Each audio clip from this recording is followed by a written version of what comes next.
যখন আমরা লিডারের দিকে তাকাই, আমি কিন্তু আমার লিডারের মধ্যে এক ধরনের, আমি যাকে লিডার মানতে চাই, ভাবতে চাই, আমি তার মধ্যে এক ধরনের দৃঢ়তা, তার মধ্যে এক ধরনের অন্যের মুখাপেক্ষী না হওয়া, এরকম একটি লিডার আমি চাই।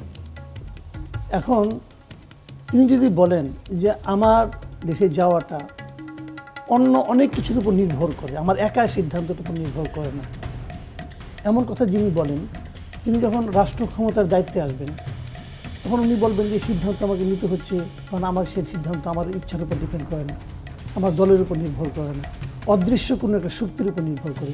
তো অদৃশ্য শক্তির কাছে যিনি বাধা পড়ে আছেন, তেমন লোক তো জাতিকে আপনার নেতৃত্ব দেওয়ার যোগ্যতা রাখেন না।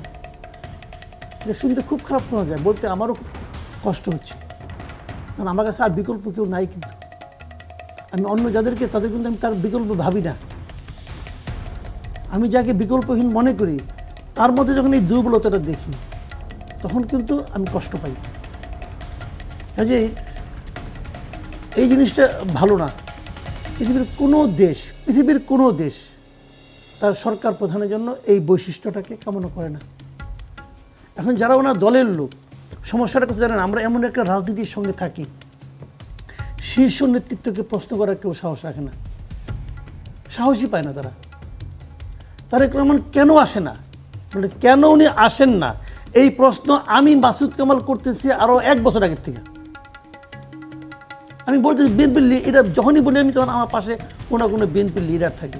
আমি তাকে বলি আপনি বলেন কেন আসে না, আপনার দল বলুন কেন আসে না। নিরাপত্তার জন্য আসছে না, কেউ বলেন, এর বলে কেউ বলে নাই। না, এটি বলেছেন রুমিন ফারহানা আমার অনুষ্ঠানে এসে বলেছেন যে নিরাপত্তা, উনি স্পেসিফিক্যালি বলেছেন যে নিরাপত্তার, রুমিন ফারহানার কথা বলছি। রুমিন ফারহানা নিজে বলেছেন, তারেক রহমান তো বলেছেন রুমিন ফারহানা বলেন নিরাপত্তার জন্য আসে না। তখন আমি ছিলাম না অনুষ্ঠানে, থাকলে আমি তাকে কাউন্টার প্রশ্ন করতাম, উনি যে নিরাপত্তার জন্য আসেন না, এটা আপনাকে কে বললো? আপনি ভেবে বলেছেন? আপনার ভাবনার উৎসটা কি আমি জানতে চাইবো না? যদি নিরাপত্তার উৎস, যদি নিরাপত্তাহীনতার উৎস যদি জাহাঙ্গীর আলম চৌধুরী হয়, আমি ওনাকে প্রশ্ন করবো আপনি কেন নিরাপত্তা দিতে পারছেন না? ভাই, একটা লেজ ধরে ধরে প্রতি অগ্রসর হবেন। কে, হু ইজ দ্য ভিলেন? এখানে কোনো ভিলেনকে কেউ দেখাতে পারছে না। যখন আপনি ভিলেনকে দেখাতে না পারবেন তখন বুঝতে হবে ভিলেন আপনি নিজেই, আপনার ভেতরেই সমস্যা আছে। এটা কিন্তু বড়, আমি বললাম তো, এই কথাটা বলতে আমার খুব খারাপ লাগছে। এখানে আমার হাতে কোনো বিকল্প নাই। এত কিছুর পরেও তারেক রহমান ছাড়া আমার কাছে কোনো বিকল্প নাই এখন। কিন্তু আমার যে বিকল্পহীন নেতৃত্ব, তার মাঝে যখন আমি দুর্বলতা পাই তখন আমি হতাশ হই। তো আমাকে তো হতাশ করার অধিকার ওনাকে কেউ দেয় নাই। উনি আমাকে, আমি নেতার চেহারা দেখলে আমি আশাবাদী হব, আমি আশাবাদী হতে পারছি না কেন? কেউ বলতে পারছে না কেন? উনি যে ব্যাখ্যাটা দিছে, এবং বিএনপির নেতারা বারবার করে বিভিন্ন ধরনের ডেট দিয়েছেন, কিছু বলে না ভাই, তারা জানে না কিছু, কেমনে বলবে? তারা বলেছেন নভেম্বরে আসবেন, তফসিল ঘোষণার পর আসবেন, শীঘ্রই আসবেন। বিএনপির নেতারা কেউ তো জিজ্ঞাসা করে না, আমি শিওর বিএনপি নেতারা কেউ তাকে জিজ্ঞাসাও করে না। এরা এতই মেরুদণ্ড সম্পন্ন, তারা জিজ্ঞাসা করতে ভয় পায়। এই নেতৃত্ব দিয়ে আমি কি করবো?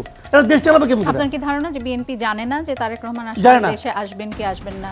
বিএনপির নেতারা কেউ জানে না, এবং তারা কেউ তারেক রহমানকে প্রশ্নটা করার সাহস পায় না যে আপনি কেন আসবেন না, অথবা তারা এটাও বলতে পারে না আমরা এই প্রশ্নের কি জবাব দিব, বলে দেন। তারা এটাও বলার সাহস পায় না। এখন যখন ওনারা বলছেন যে ডিসেম্বরে আসবেন, আপনি কি সেটার উপর ভরসা রাখতে পারছেন? যে আমি কোনো কিছুর উপর ভরসা রাখতে পারি না। আমি কেমনে ভরসা রাখবো? আমি যে ভরসা রাখবো, আমার ভরসার ভিত্তিটা কি আপনি আমাকে দেখাই দেন, যে এই ঘটনার উপর ভিত্তি করে আপনি ভরসা করেন। আমার কোনো ভিত্তি নাই। শুনেন, আওয়ামী লীগ একটা বিষয়টা রসিকতা করতো, আওয়ামী লীগ খুব গালমন্দ করতাম, আমি করতাম। যেটা আপনি কি বলেন, মানুষকে হাসি তামসা করেন, সেটা কি রসিকতা?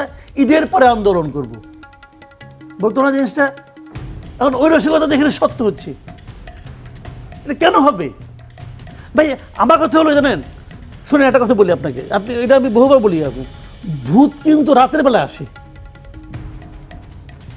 প্রখর সূর্যালোকে কোনো ভূত আসে না।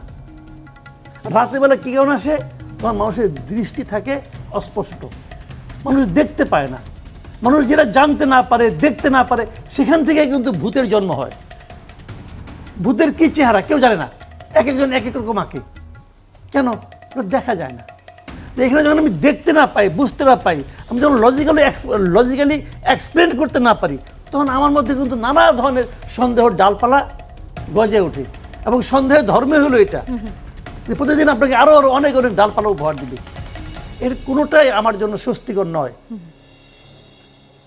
আমি দেখতে পাবো কোনো বিএনপি আমাকে দেখাবে, বিএনপি যদি আমার ভোট চায় বিএনপি আমাকে দেখাবে। আর বিএনপি যারা করে তারা নমিনেশন না পালেও বিএনপি করবে, কারণ তারা বিএনপির সঙ্গে পার্ট অফ বিএনপি। আমি তো পার্ট অফ বিএনপি না, আমি দেশের জনগণ।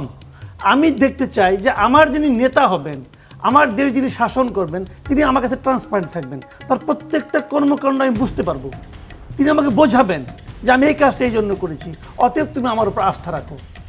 উনি উনি যত কিছুই করেন না, ওনার দল ওনার উপর আস্থা হারাবে না, কারণ ওনার দলে চাইবেন। আমি তো আস্থা হারাতে পারি, আমি যে কোনো সময় যে কোনো লোকের উপর আস্থা হারাতে পারি, কারণ কারোর প্রতি আমার কোনো কমিটমেন্ট নাই। আমি জানতে চাই আমার নেতা আমার প্রতি কমিটেড কিনা। আমার কমিটেড হওয়ার দরকার নাই ভাই, আমি তো ভোট দেবো, উনি আমাদের ভোট চাচ্ছেন, তা আমি ভোট তো তাকেই দেবো যাকে আমি বুঝি, যাই যে আমার কাছে রহস্যময় পুরুষ, তাকে আমি ভোট দেবো কেন? আমি তো রহস্যের মধ্যে ঢুকবো না। আমার কি টাকা পড়ছে ভাই? আমার কোনো টাকা নাই। এবং এরকম আমার সংখ্যা যদি বেড়ে যায় তাহলে সেটা তো ভালো খবর না। ট্যাগিংগুলো যেমন এখন অনেক বেশি হচ্ছে, সেরকম আমরা দেখি যে অমুক দেশের এজেন্ট তমুক দেশের এজেন্ট, সেই রকম ট্যাগিংও কিন্তু অনেক বেশি হচ্ছে। আপনাকে গত কিছুদিন টক শোতে দেখা যায়নি, কিন্তু ফেসবুকের মাধ্যমে আমি জানলাম যে আপনি যে দেশের এজেন্ট সেই দেশে পেমেন্ট আনতে গিয়েছেন। এ বিষয়ে আপনি যে দেশে গিয়েছিলেন সেই দেশের ছবি দিয়ে, আপনার ব্যক্তিগত ভ্রমণের ছবি দিয়ে সেটি বলা হয়েছে যে উনি যে দেশের এজেন্ট সেখানে উনি পেমেন্ট আনতে গিয়েছেন। ফেসবুকে একজন ইউটিউবার, আমি নাম না বলি এখানে, নাম বলেন, আমি নাম না বলি, আমার ধারণা আপনি নাম আমি নাম জানি, কিন্তু আপনি বলেন না, আপনি বলতে লজ্জা পাচ্ছেন কেন? না, আমি লজ্জা পাচ্ছি না। পিনাকি ভট্টাচার্য দিয়েছেন। পিনাকি ভট্টাচার্য, পিনাকি ভট্টাচার্য কোথায় থাকে? ফ্রান্সে থাকে। ফ্রান্সে কিভাবে গেল? ইন্ডিয়া থেকে গেছে। ইন্ডিয়া কিভাবে গেল? এখান থেকে চোরাই পথে গেছে। তো চোরাই পথে ইন্ডিয়া গেলো, তার কোনো ইমিগ্রেশন সিল ছিল? সিল ছিল না। তো সিল না থাকলে ইন্ডিয়া থেকে পার হয়ে ব্যাংকক কিভাবে গেল? তার মানে ইন্ডিয়ার কোনো এজেন্সি তাকে হেল্প করছে। তার মানে ইন্ডিয়ায় তার প্রচুর লোকজন আছে, কে কোথায় যায় না যায় সে সঙ্গে সঙ্গে বুঝতে পারে। আমাকে বুঝতে পারছে। হ্যাঁ, আমি এখন কাহিনী বলি। আমি ইন্ডিয়া গিয়েছি, আমার ছেলে সেখানে পড়ে, দার্জিলিং আমার ছেলে পড়ে, তাও আজকে 3-4 বছর আগে থেকে। ঠিক আছে, ছেলের পরীক্ষা শেষ, তাকে আনতে ছেলের মা বাবা গেছে। যাওয়ার পর আমার ওয়াইফ বলছে আমি একটু আজমির দেখে যাবো।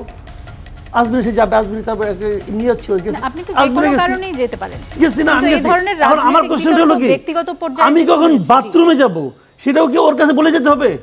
ওকে ওকে, ও দেশে আসুক না, ও তো এই দেশের সার্বক্ষণিক একটা আওলা লাগানোর তালে আছে।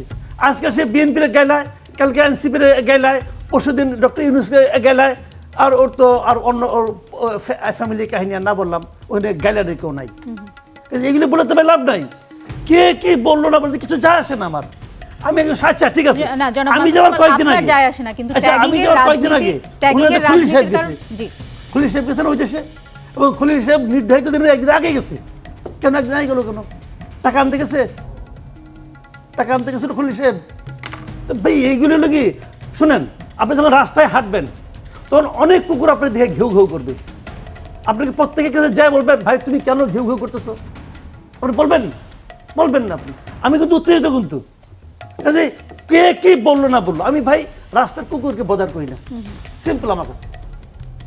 কিন্তু এই ধরনের ট্যাগিং এর রাজনীতির সামনে আপনাকে হয়তো তিনি বিব্রত করতে পারছেন না, বা আপনাকে হয়তো আমাকে রাগান্বিত করতে পারছেন, কিন্তু আরো অনেক মানুষ তো আছেন যে যাদেরকে এই যে ওই দিন গুজার গেছে না, ওইটা এক সময় ছিল। রাজনৈতিক বিতর্কের সাথে রাজনৈতিক বিতর্ক, ন্যারেটিভের সাথে কাউন্টার ন্যারেটিভ আসবে, কিন্তু এই ধরনের যে নাস্তিক, মুরতাদ বা হচ্ছে অমুক দেশের দালাল, এই ধরনের ট্যাগিং গুলো সাম্প্রতিক সময়ে অনেক বেশি বেড়ে গেছে। এই ট্যাগিং গুলো যখন ছিল ওনার দ্বারা অনেক কিছু হইতো, উনি এবং ওনার আরেক সাংঘাত আছে আমেরিকাতে, এরা মিলে আগে অনেক কিছু করতো। এখন এদের ডাকে পিঁপড়া নড়ে না। এরা একবার বলছিল না সিবি ভাঙবে, কেউ গেছিল? যায় নাই। আরেকদিন বলছিল না আর্মিতে কু হচ্ছে, সবাই রাস্তায় নামেন, এটা পিপিলি কেউ নামে। 32 নাম্বার ভাঙতে অনেকে চলে গিয়েছিলেন, আগের বার গেছিল, ওই তো তখন গেছিল, এখন তো যায় না। এখন পাবলিকে বুঝে ফেলেছে ওদের অন্য ধান্দা আছে। এই সমস্ত ধান্দাবাজ দেবে দেশ চলবে না। ওরা আছে দেশে একটা আওলা লাগাইয়া অন্য কোনো দেশের সুবিধা করার জন্য, ওদের ধান্দা হলো এটা। বিশেষ বিশেষ দলকে, এই যে ইলিয়াস হোসেন একজন মেয়েদের নিয়ে যে সমস্ত কথাবার্তা বলে, আপনি যে কোনো একজন মিনিমাম ইসলাম ধর্মের বুঝেন জিজ্ঞেস করেন তো, এইভাবে কথা বলার পর তার ভিতরে কি ধারণা হয়, যা তা বলতেছে যার তার সম্পর্কে। তো এগুলি কি আমার ভাবতে লজ্জা হচ্ছে যে এই লোকটা একসময় সাংবাদিকও ছিল, যে ইলিয়াস। তো এই কথা বলে কোনো লাভ আছে নাকি? আসে না কেন দেশে? এত বড় বিপ্লবী তারা, চেগুয়ে ভাড়া হয়ে গেছে, আসে না কেন দেশে? আসুক, আমি তাদেরকে ওপেন চ্যালেঞ্জ করি, আমার সঙ্গে বসুক, ইলিয়াস বসুক, পিনাকি বসুক, দুজনে একসঙ্গে বসুক, ওপেন চ্যালেঞ্জ আমার, বসুক আমার সঙ্গে, দেখেন তারা লজিক দিয়ে পারে কিনা। এই পিনাকি তো আমার নামে মানহানি মামলার জন্য উকিল নোটিশ পাঠাইছিল, উকিল নোটিশ আমাকে পাঠাইছিল এই ধানমন্ডি এক ল ফার্ম দেওয়া, ওই নোটিশে আমি ফালাই দিছি। কি হিসেবে আবার তো ওগুলো আমি গুনি নাকি রে ভাই? শেখ হাসিনার গুনি নাই, আর কোথেকে এগুলি আইছে? এই দেশে বসে আমি শেখ হাসিনার বিরোধিতা করছি, আপনার অনুষ্ঠানে বসে করছি, কি হয়েছে? ও কি করে? দূরে বসে গলির কুত্তা গলিতে ঘেউ ঘেউ করে, আসুক না এখানে। জি, মাহমুদা হাবিবা, আপনার কাছে যেতে চাই, এই ট্যাগিং এর রাজনীতি নিয়ে যদি আপনার কোনো বক্তব্য থাকে, আপনি কিছু বলতে চান। আরেকটি বিষয় হচ্ছে যে এই যে প্রথম আলোর যে জরিপ দিয়ে আমরা কথা শুরু করেছিলাম, সেই জরিপে একটি বিষয় এসেছে, সেটি হচ্ছে যে রাজনীতিতে ধর্মভিত্তিক দলের প্রভাব বেড়েছে বলে মনে করছেন ৭৪% মানুষ, আর ৬৫% মানুষ মনে করেন যে দেশে ইসলামী আইন প্রবর্তন করলে ফল ভালো হবে। আপনি তো জানেন যে 8টি ইসলামপন্থী দল, জামায়াত সহ, তারা এক ধরনের বলছে যে তারা এক বাক্সে ভোট নেবেন এবং তারা বিভাগীয় সমাবেশ করছে এবং সেখানে ইসলামী রাষ্ট্র গঠনের অঙ্গীকার করছে। বিএনপি কি কিছুটা? এখানে আমি একটু ট্যাগিং এর রাজনীতি নিয়ে একটা কথাই বলতে চাই, যে কোনো একটা সময় আমরা দীর্ঘ 17-18 বছর ওটা শুনেছি যে সরকারের পছন্দের বাইরে তৎকালীন যে মানে মাফিয়া বললে তো আসলে ওদেরকে ছোট করা হয়, যাই হোক, তাদের বিরুদ্ধে যা মানে যেইটা তাদের বিরুদ্ধে যাবে সেটাই ট্যাগিং, সেটাই দেশ বিরোধী, সেটাই মানে জাতি বিরোধী, সেটাই আপনার দেশের জন্য ঝুঁকি। এই জিনিসটা 5ই আগস্টের পরে সমস্যা কি দাঁড়িয়েছে জানেন? প্রত্যেকের মধ্যে এই টেন্ডেন্সিটা আছে। এই যে আপনি যাদের কথা বলছেন, বিএনপির সিনিয়র এমন কোনো নেতা আছে যে তাদের হাত থেকে নিষ্কৃতি পেয়েছে? সালাউদ্দিন আহমেদের গুম থাকা নিয়ে প্রথম যেই মানে ভয়ঙ্কর রকম প্রোপাগান্ডা তো ওখান থেকে শুরু হলো। একটা অপরাধকে কতখানি হালকা করা যায়, কিংবা মির্জা ফখরুল ইসলাম আলমগীর আমাদের সম্মানিত মহাসচিব, কাউকে তারা বাদ দেয়নি। এই ট্যাগিংয়ের রাজনীতিটার একটা কিন্তু কারণ তারাও, আপনার প্রতি কথাতে আপনি যদি খালি একমত না হন, আমি তো দ্বিমত হতেই পারি দোলা আপনার সাথে, আমার সাথে ফরিদ দ্বিমত হতে পারেন, মাসুদ কামাল ভাই হতে পারেন, এখানে স্টুডিওতে যারা উপস্থিত আছেন প্রত্যেকের ভিন্ন মত থাকতেই পারে। তার মানে কি সাথে সাথে আপনি ভারতপন্থী, অমুকপন্থী, তমুকপন্থী, এই যে বা রাশিয়াপন্থী বা আমেরিকাপন্থী, এই যে আপনার সিলেক্টিভ, এই যে মানে বেছে বেছে কাফের মানে হত্যাযোগ্য করে তোলা, যে এটা একটা জাহিদের সাথে তো একটা টকশোতে কাফেরই বোধহয় কেউ কোনো একজন বক্তা বলে ফেলেছিলেন। এটা হচ্ছে একেবারে অত্যন্ত গর্হিত টেন্ডেন্সি, বিশেষ করে বাংলাদেশে যখন মবক্রেসি একটা মানে একটা সমস্যা হয়ে দাঁড়িয়েছে।